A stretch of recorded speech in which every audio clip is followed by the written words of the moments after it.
Shalom Bapak Ibu Saudara yang terkasih di dalam Tuhan Yesus. Kembali lagi kita akan bersama-sama merenungkan firman Tuhan dari Renungan Bina Iman GKI Klasi Solo. Mari sebelumnya kita berdoa. Bapa, kami bersyukur kalau hari ini kami boleh kembali mendengarkan firman Tuhan.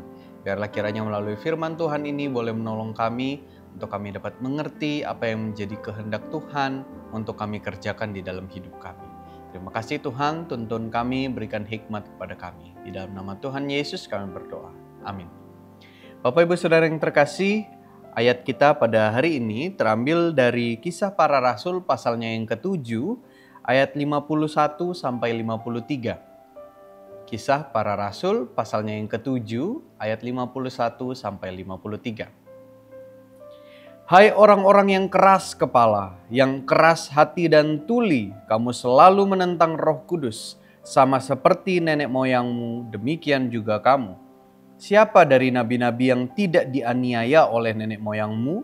Bahkan mereka membunuh orang-orang yang lebih dahulu memberitakan kedatangan orang benar, yang sekarang telah kamu hianati dan bunuh.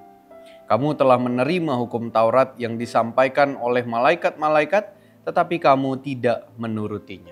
Sedemikian jauh pembacaan firman Tuhan kita. Bapak Ibu Saudara yang terkasih, saya punya anak yang masih umur 3 tahun. Pada waktu itu sekitar umur 2 tahun begitu, saya ajak dia jalan-jalan ke sebuah taman. Nah, di taman itu ada satu aturan dan satu papan begitu yang memberikan perintah bahwa di situ tidak boleh merokok. Nah, lalu kemudian karena saya pikir, karena itu tempat tidak ada rokok, tidak ada asap rokok, jadi aman buat anak saya. Maka kami duduklah di situ berbincang-bincang. Tiba-tiba karena hidung saya ini cukup sensitif dengan asap rokok begitu ya Bapak Ibu. Lalu kemudian saya cium ada asap rokok dan saya melihat ke sekitar, ternyata ada bapak-bapak di sebelah saya yang sedang merokok. Padahal jelas di situ ada papan tulisan dilarang merokok. Lalu kemudian saya mencoba untuk menegur, karena saya juga punya anak, saya nggak mau anak saya kena asap rokok. Saya tegur bapak itu dan saya berkata, "Pak, sorry Pak, ini ada larangan untuk merokok." Lalu apa yang saya dapatkan ini sangat mengejutkan. Bapak itu bukannya kemudian meminta maaf lalu mungkin pindah tempat, tetapi justru dia berkata, "Loh, ini kan taman, ini kan tempat terbuka, harusnya enggak apa-apa saya merokok. Ini enggak benar ini larangannya." Dan setelah saya mendengar hal itu, saya enggak mau berpanjang-panjang, saya tahu Bapak ini tidak bisa dikasih masukan, saya pergi meninggalkan tempat itu. Nah Bapak Ibu Saudara yang terkasih, hal inilah yang dilakukan oleh Stefanus ketika dia menegur orang-orang Israel, orang-orang Yahudi yang pada waktu itu, yang sudah tahu aturan, yang sudah jelas-jelas melihat hal yang benar, tetapi mereka tidak lakukan. Malah justru yang dilakukan oleh orang-orang Yahudi ini adalah penyiksaan dan bahkan sampai membunuh. Kalau kita baca di dalam perikop kita, pasal 51, di situ ada teguran keras yang dikatakan oleh Stefanus. Hai orang-orang yang keras kepala dan keras hati dan tuli, kamu selalu menentang Roh Kudus. Bapak Ibu, kalau kita baca di dalam perikop yang secara penuh dari ayatnya yang pertama, pasal 7 ayat yang pertama, di situ kita bisa melihat bagaimana Stefanus membela imannya di depan imam besar, orang-orang Yahudi yang pada waktu itu menuduh Stefanus telah mengucapkan hal-hal dusta tentang Musa dan juga tentang Allah. Sehingga akhirnya Stefanus ini ditangkap dan diadili. Padahal pada waktu itu Stefanus sedang memberitakan Injil. Nah, karena banyak orang-orang Yahudi yang tidak percaya kepada Kristus yang diberitakan oleh Stefanus ini, maka mereka menghasut dan mereka bahkan memfitnah Stefanus, lalu kemudian Stefanus harus diadili. Nah, disinilah setelah penjelasan panjang yang dijelaskan dari ayat 1 sampai ayat 50, di ayat 51 Stefanus menegur orang-orang Yahudi itu dan berkata, "Kamu ini adalah orang yang keras kepala, keras hati dan tuli." Bahkan lebih parah lagi, Stefanus berkata, mereka selalu menentang Roh Kudus. Mengapa demikian? Dikatakan juga di ayat yang ke-52, Stefanus berkata, "Siapa dari nabi-nabi yang tidak dianiaya oleh nenek moyangmu? Bahkan mereka membunuh orang-orang yang lebih dahulu memberitakan kedatangan orang benar yang sekarang telah kamu hianati dan kamu bunuh. Orang benar di sini merujuk kepada Kristus, Sang Mesias itu. Lalu kemudian di sini dikatakan bahwa nenek moyangmu dulu membunuh orang-orang utusan atau orang-orang yang lebih dulu memberitakan tentang kedatangan Kristus itu. Jadi memang dari dulu nabi-nabi yang sudah diutus oleh Tuhan malah justru mendapat perlakuan yang tidak mengenakan. Dan mereka ini adalah orang-orang yang memberitakan tentang kedatangan Sang Mesias. Jadi Bapak Ibu Saudara yang terkasih, orang-orang Yahudi pada waktu itu ditegur oleh Stefanus. Mereka sudah melihat bagaimana Tuhan menyertai mereka, tetapi mereka tetap tidak percaya. Mereka sudah melihat siapakah orang yang akan diutus, siapakah Mesias yang akan datang, tetapi mereka tidak percaya. Maka dari itu Rasul Stefanus dia berkata bahwa orang-orang Yahudi ini selalu menentang Roh Kudus.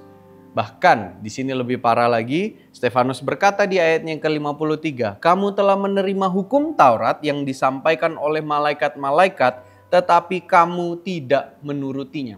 Bapak Ibu, hukum Taurat ini menjadi satu hal yang sakral dan penting sekali bagi orang Yahudi. Karena hukum Taurat ini semua orang Yahudi tahu. Hukum Taurat ini harus diajarkan terus-menerus, harus diteruskan kepada generasi-generasi berikutnya. Dan hukum Taurat ini menjadi dasar kehidupan bagi orang Yahudi. Apalagi orang-orang Farisi dan ahli-ahli Taurat. Mereka sangat-sangat merasa bahwa hukum Taurat itu adalah sebuah kewajiban. Sampai-sampai ketika orang tidak bisa melakukan hukum Taurat, mereka akan menghakimi orang tersebut. Jadi hukum Taurat ini begitu penting bagi orang Yahudi. Nah, lalu kemudian di sini Stefanus justru menegur mereka dan berkata, "Kamu telah terima hukum Taurat, tapi kamu tidak turuti." Ini tentunya membuat orang-orang Yahudi pada waktu itu menjadi sangat marah kepada Stefanus. Dan kalau kita baca di dalam perikop berikutnya, di situ Stefanus dilempari batu sampai meninggal. Nah, Bapak Ibu Saudara, teguran Stefanus tentang hal yang benar, hal yang seharusnya dipercayai oleh orang Yahudi, tetapi mereka justru meresponinya dengan penolakan dan bahkan dengan membunuh Stefanus. Bapak Ibu Saudara yang terkasih, hal ini juga disampaikan oleh Yesus. Ketika Yesus berkata memberikan perumpamaan tentang penggarap-penggarap kebun anggur yang kemudian di sang tuan pemilik kebun anggur ini mengutus orang-orang utusannya untuk mengawasi penggarap-penggarap kebun anggur itu. Tetapi orang yang diutus oleh sang tuan itu kemudian disiksa, dianiaya dan bahkan dilempar. Sampai pada akhirnya sang tuan ini mengirimkan anaknya sendiri untuk mengawasi penggarap-penggarap kebun anggur itu. Tetapi ternyata anaknya pun mendapatkan perlakuan yang sama dengan pengawas-pengawas yang tadi dikirim. Hal ini menunjukkan bagaimana manusia yang dipercayakan untuk menggarap kebun anggur itu sudah dikasih utusan, sudah dikasih bahkan anaknya sendiri, tetapi justru menolak dan bahkan menginjak-injak anak itu. Siapakah anak itu? Yaitu anak manusia, Yesus Kristus itu sendiri. Bapak Ibu Saudara yang terkasih, terkadang kekerasan hati kita menunjukkan bagaimana kita meresponi kasih Tuhan. Ketika Tuhan datang untuk mengasihi kita, apa yang menjadi respon kita? Apakah kita menerima kasih itu? Atau justru menganggap enteng kasih itu dan merasa bahwa ya Tuhan mati buat saya, ya sudah begitu aja. Apakah kita sungguh-sungguh mau tunduk di atas kasih-Nya Tuhan? Kita mau sungguh-sungguh menganggap bahwa kasih Tuhan itu begitu berharga di dalam hidup kita. Dia mengutus anaknya untuk menyelamatkan kita yang berdosa. Untuk menyelamatkan kita yang sungguh-sungguh mengakui bahwa kita adalah manusia berdosa. Bapak Ibu Saudara yang terkasih, di dalam perikop yang kita baca, kita pelajari bahwa apa yang dilakukan oleh Stefanus menyampaikan kebenaran dengan tegas. Sekalipun dia tahu dia akan dihakimi, diadili, dan bahkan dia akan mengalami kematian. Stefanus tetap berdiri di atas kebenaran. Jadi Bapak Ibu Saudara, maukah kita juga sungguh-sungguh membawa kebenaran itu di dalam kehidupan kita? Apapun yang akan kita hadapi, apapun yang akan kita rasakan dan kita temukan di dalam perjalanan kehidupan kita, maukah kita tetap berpegang pada kebenaran itu? Dan yang berikutnya adalah, maukah kita juga tunduk di bawah kaki Kristus, di bawah kasih Tuhan kita yang sudah mau datang untuk menyelamatkan kita. Momen Natal baru saja kita lewati. Dan bukankah momen Natal itu mengingatkan kita bahwa kita ini adalah manusia berdosa yang tidak mampu melakukan apa-apa tanpa Tuhan. Kalau Tuhan tidak berinisiatif turun ke dalam dunia, maka kita akan binasa. Inilah kasih dari Natal itu, bahwa Tuhan mau turun ke dalam dunia untuk menyelamatkan setiap kita. Dan maukah kita tunduk di bawah kasih Kristus itu? Jika kita mau sungguh-sungguh tunduk, jadilah orang-orang yang mengakui keberdosaan kita.